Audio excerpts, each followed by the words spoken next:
Жат ағымның қаупі қандай? Жат діни ағым жеке адамға да, қоғамға да орасан зор қауіп төндіретін замана кеселі. Мамандар оның зардаптарын талдай келе, бірнеше бағыттан тұратын теріс әсері бар екенін анықтаған. Соның біріншісі, адамды сыни ойлау қабілетінен айыратын ықпалы. Яғни адамды өздігінен ой түю, пікір білдіру мүмкіндігінен ажыратады. Осылайша өз қатарына толық бағындыруға тырысады. Екіншісі, қоғамдағы отбасы институтына тигізер зияны. Көп жағдайда теріс діни ағымдар отбасылық құндылықтарды жоққа шығарып, адамдарды туған туыстарынан алыстатады.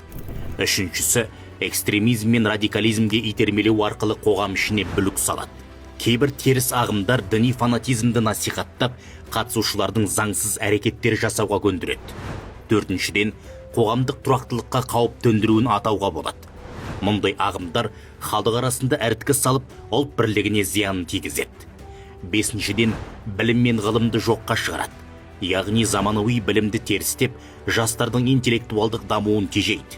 Өйткені өз идеологиясына кірген адамдардың сауатсыз әрі білімсіз болғаны оларға тиімді. Сондықтан теріс діни ағымдардан сақтану үшін діни сауатты арттыру, сенімді ақпарат көздерін пайдалану және ресми діни мекемелердің кеңесіне жүгіну маңызды.